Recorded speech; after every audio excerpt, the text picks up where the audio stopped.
കോഴിക്കോട് ബാലുശ്ശേരി കൂരാച്ചുണ്ട് ഭാഗത്തായിട്ട് ബാലുശ്ശേരി കൂരാച്ചുണ്ട് അടുത്തായിട്ട് നരിനട ബസ് സ്റ്റോപ്പിൽ നിന്നും ഒരു 1.5 കിലോമീറ്റർ അകത്തേക്ക് മാറിയിട്ട് നല്ലൊരു പ്ലോട്ടാണ് കൊടുക്കാൻ വന്നിട്ടുള്ളത്. അതും നല്ല റബ്ബർ തോട്ടാണ് കൊടുക്കാൻ വന്നിട്ടുള്ളത്.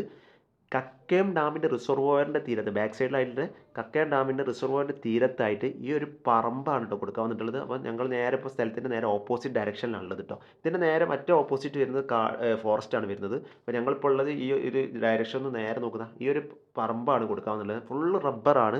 റബ്ബർ നിലവിൽ നല്ല വരുമാനം കിട്ടുന്ന ഒരു സംഭവമാണ് കേട്ടോ. ഇനിയിപ്പോൾ നിങ്ങൾക്ക് ഇത് 1.25 ഏക്കർ സ്ഥലമാണ് ഇപ്പോൾ നിലവിൽ കൊടുക്കാനുള്ളത്. 1 ഏക്കർ 75 സെൻറ്റ് സ്ഥലം കൊടുക്കുകയാണ്. ഇനിയിപ്പോൾ അതൊരു 30 സെൻറ്റോ 40 സെൻറ്റോ ഒക്കെ ആയിട്ട് അവർ മുറിച്ച് കൊടുക്കാനും റെഡിയാണ് കേട്ടോ. സെൻറ്റിന് അവർ ചോദിക്കുന്ന പ്രൈസ് 80,000 രൂപയാണ് ഒരുമിച്ചെടുക്കുമ്പോൾ. അല്ലാതെ മുറിച്ച് കൊടുക്കുമ്പോൾ കുറച്ച് റേറ്റ് വ്യത്യാസം വരും കേട്ടോ. അപ്പോൾ അവിടെ നിന്നുള്ളൊരു വ്യൂവും കാര്യങ്ങളും അടിപൊളിയാണ്. റിസോർട്ടോ കാര്യങ്ങളോ നിങ്ങൾക്ക് ഇനി എന്ത് പ്ലാൻസ് എന്ത് വേണം വീടോ കാര്യങ്ങളൊക്കെ വെക്കാൻ പറ്റില്ല നല്ലൊരു പ്ലോട്ടാണ് കൊടുക്കാമെന്നുള്ള താല്പര്യമുള്ള പാർട്ടീസ് ഉണ്ടെങ്കിൽ താഴെ കാണുന്ന നമ്പറിൽ പെട്ടെന്ന് തന്നെ വിളിച്ചോളൂ.